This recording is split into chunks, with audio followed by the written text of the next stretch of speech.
Йогтой учирсан учрал минь. Нарны алтан цацраг соёмбон дээр туссан хаврын тэр нэгэн өдөр өглөө бүр өөрийгөө ялах гэж наран ургах зүг юу ч бодлогүйгээр гүйж байгаа дүр төрх минь. Зорилгодоо хүрэхийн тулд хамгийн түрүүнд бусдыг ихээс илүү өөрийгөө ялах, өөртөөгөө тэмцэлдэх хүсэл зориг минь миний дотор буцлаа.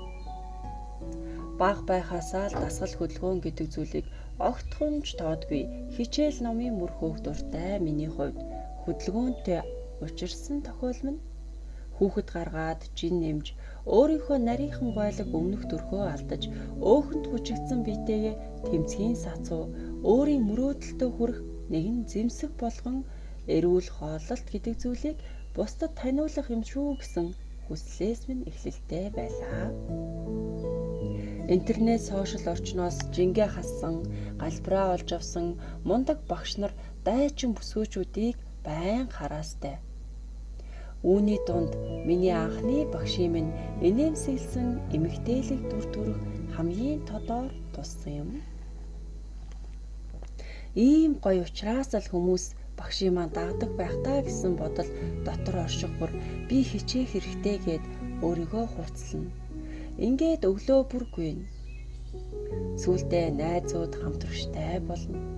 Хамтрагч дундаа нийлээд зумба бүжиг хийн, араас нь пит тасгал хийн. Тэгээд ард нь заавал ямар нэг зүйл дутагтаад байгаа юм шиг санагдаад сунгалтын дасгал хийн. Тэр үед интернет, фэйсбүүк, сошиал орчноор нэлээд их сурчилдгүй байсан учраас ойлголт бага. Одооны ойлгосноор бол анжис, хүүхэд байрлал, бүтэн тонгойх байрлал, хажуугийн сунгалт зэргийг хамтдаа хийдэг байж. Ингээд гарч байгаа үр дүндээ гэхээс илүү хамтдаа байгаа аз жаргалтай мөч бүртээ урам орж олон хамтрагчтай болж клубээ нээж ажилуулад хүмүүсийг хөдөлгөөн, эрүүл мэнд, шим тэжээлтэй хоол, олон сонголттой хоол хүнс зэрэгт урайлсан үйл ажиллагаагаа явуулдаг болов. Гэвч цаанаа нэг л зүйл дутуу мэдрэмж. Бусдад зааж сургамаар байдаг. Тэр тааламж мэдрэмжийг өгөхийн тулд багш гэсэн нэр зайлшгүй, багш гэсэн мэдлэг боловсрал зайлшгүй надад дутагтаад байгаа юм шиг. Уул нь амхандаа хичээж, онлайнаар, интернетээр, орос англи хэлээр олон дасгал хөдөлгөөн харж сураад байгаа боловч утга учирыг нь бүрэн тайлбарлаж чадахгүй л байлаа. Ингээд 2020 оны 100 зориг гарган нөгөө л хөөрхөн инээсэн багшийнхаа агаарын йогийн багшийн ганцаарчилсан 1 сарын VIP ангид суралцлаа. Нөгөө бусдад заах түгээх хүсэл маань байсаар байсан ч жинхэнэ өөртөөгөө нүүр тулаад ирэхээр шантрах, уйлах үе хүртэл байлаа.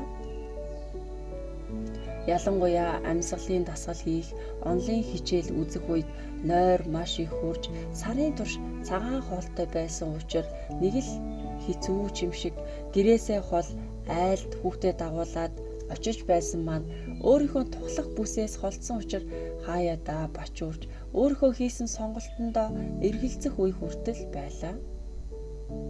Гэвч бүтэн сар цагаан хоол идээд багшийнхаа идүү зөөлөн чиглүүлэг дэмжлэг нөгөө дээгүүр буцаад нутагтаа ирээд йогийн төвөө нээн гэсэн зорилго эго маань намайг чардайлгасаар төгссөн юм да.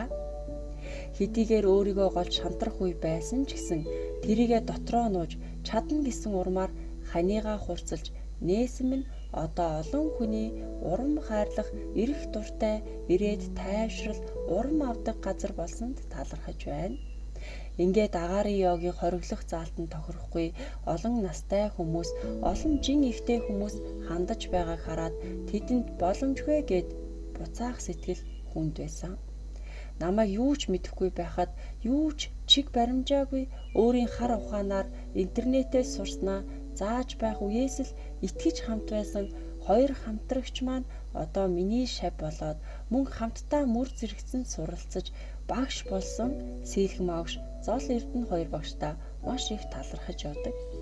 Хэдийгээр зүгээр л өөртөөгөө тэмцэж өөрийгөө ялах ээж хүний тэмцлээс эхэлсэн ч энэ хүсэл минь одоо олон хүмүүст эрүүл мэнд, аз жаргал, амар амгалан өгөх гүүр болох хэмжээнд ирсэн.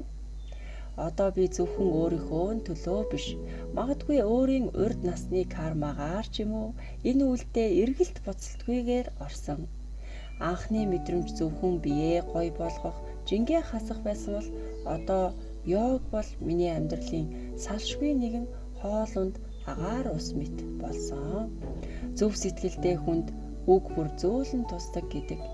Дотроо шатаж бачуурч явсан уюуд минь баг багаар сарнин илүү тайван арай уужуу болж байгаагаа мэдрэх бүр зөвхөн асанаа хөдөлгөөнөөр бус. Энэ аялал маань насан туршид минь намайг чиглүүлж амар амгалан амьдрах аз завшаан болжээ гэж итгэл дүүрэн талархаж явдаг.